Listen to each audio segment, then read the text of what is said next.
Xiao Yan mengangguk sedikit. Dia telah melihat Hua Ken lebih dari sekali, meskipun kekuatan Hua Ken saat itu masih terlalu lemah.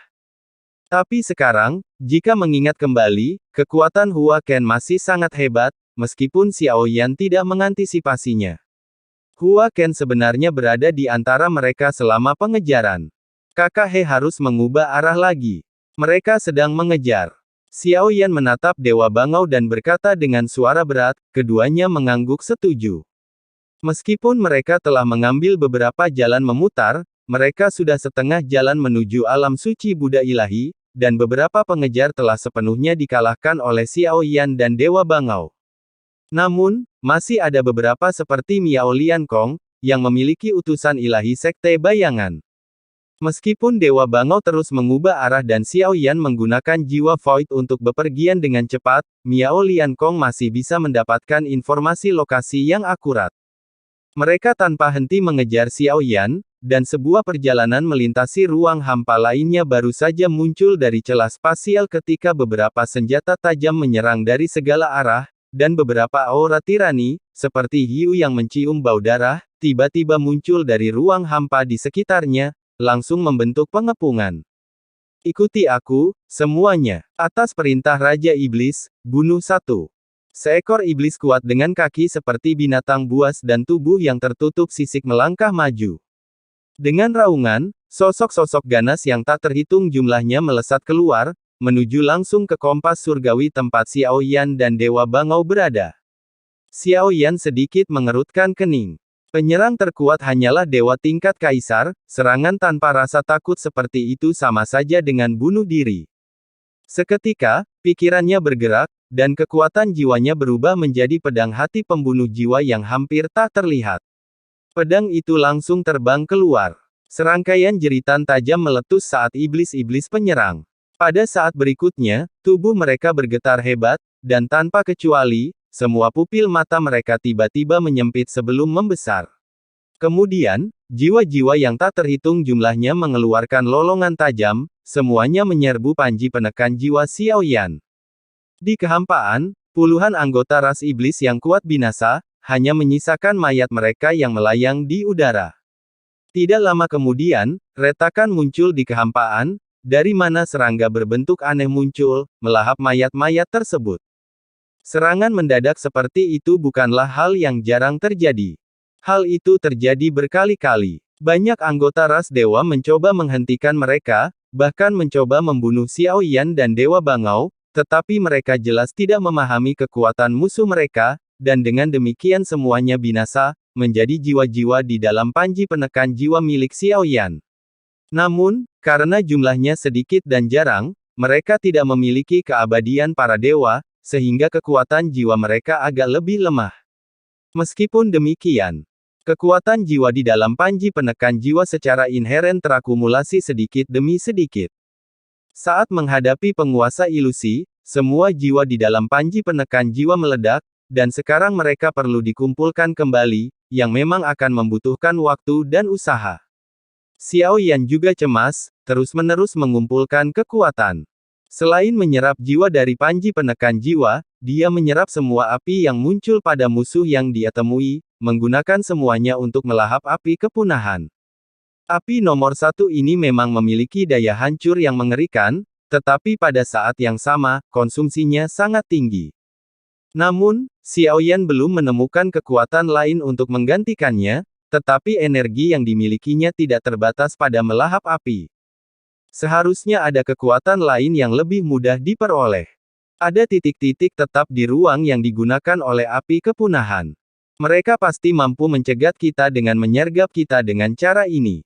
Saat mereka mendekati alam suci Buddha ilahi, jumlah iblis secara bertahap berkurang, sementara jumlah dewa meningkat, tetapi tanpa terkecuali.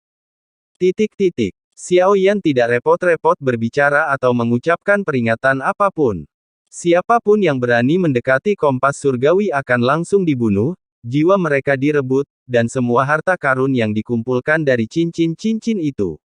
Dia akan mengumpulkan semua ramuan obat yang berguna dan berbagai senjata ilahi yang ditemukan di dalamnya. Meskipun sebagian besar tidak banyak berguna bagi Xiao Yan, itu tetap merupakan sumber daya yang berharga. Pertempuran antara Senshi dan Taisu pasti akan sangat mahal, dan ini semua adalah sumber daya, dia akan mengambil sebanyak yang dia bisa. Sebelum kompas surgawi muncul, ribuan dewa mengenakan senyum yang sangat percaya diri. Namun, begitu Xiao Yan benar-benar muncul, senyum mengejek mereka digantikan oleh teror yang ekstrim. Semua pertahanan jiwa hancur seperti kertas oleh dampak jiwa giok hitam yang dahsyat ini. Kesadaran seketika terkoyak, tubuh kaku, kekuatan hidup padam, dan mereka jatuh tanpa suara seperti kayu busuk yang disapu angin kencang. Aksi anti-inflamasi tidak berhenti. Didorong oleh sebuah pikiran, pedang hati pembunuh jiwa dapat melenyapkan sebagian besar musuh. Bahkan jika makhluk abadi muncul, satu langkah dan pukulan dari tubuh utama sudah cukup untuk membunuh mereka. Tomat itu seperti lubang hitam, melepaskan daya hisap yang kuat. Dewa-dewa yang tak terhitung jumlahnya yang baru saja dibantai ditarik paksa dari mayat mereka, terus-menerus menyedot sejumlah besar dewa yang jatuh dari tomat. Ini jelas akan menarik perhatian tokoh-tokoh kuat di alam suci Buddha ilahi. Kompas surgawi merobek kehampaan, melaju melalui kehampaan yang bergejolak, meninggalkan jejak perak yang sekilas. Dewa Bangau mengaktifkan kompasnya dengan sekuat tenaga. Di depannya, jalur seperti bintang melintasi ruang angkasa, berusaha melepaskan diri dari para pengejar kerangka di belakangnya. Di dalam kompas, Xiao Yan duduk bersila, wajahnya tenang seperti air yang tenang, namun jauh di dalam matanya yang dalam terdapat api yang sunyi dan melahap segalanya, mampu menghancurkan apapun. Dia dengan hati-hati merasakan aura yang mendekat, matanya penuh pertimbangan. Saudara He, mengubah rute kita berulang kali mungkin tidak ada gunanya, dan memasuki alam ilahi dengan cara ini merugikan kita berdua. Dalam keadaan ini, tampaknya kita telah menyinggung klan iblis pasir dan klan ilahi. Memasukinya mungkin memungkinkan kita untuk menghindari pengejaran klan iblis, tetapi klan ilahi pasti akan mengerahkan segala upaya untuk membunuh kita. Kita harus mengubah rencana kita sekarang, ini tidak mungkin. Suara Xiao Yan perlahan menghilang. Saudara Xiao Yan, tolong jelaskan secara detail, kata Dewa Bangau, tampaknya mempercayai Xiao Yan sama seperti Xuan Huang. Tentu saja, dia juga bisa melihat bahaya memasukinya dengan gegabah. Ini berbahaya, sangat berisiko, dan mungkin akan sangat sulit untuk menemukan Laut Roh 7 warna. Kita harus bersembunyi untuk saat ini. Akan lebih baik untuk membebaskan diri dari aura yang terkunci, atau bahkan meninggalkan alam mistik surga barat. Terlalu banyak aura yang terkunci sekarang. Perasaan tertekan dan ancaman kematian membuat jantung Xiao Yan berdebar kencang. Dia tidak berani ceroboh sedikit pun, tetapi sebelum pergi, dia perlu merasuki anggota ras ilahi lagi. Dengan tubuh seperti itu, dia dapat dengan bebas masuk dan keluar dari domain suci Buddha ilahi. Mata Xiao Yan terbuka dan tertutup. Faktanya, nebula domain suci Buddha ilahi sudah tercermin dalam pikirannya. Tidak jauh dari domain suci Buddha ilahi, sesosok tubuh bergegas lewat dengan kecemasan yang sangat besar di wajahnya. Hampir sampai.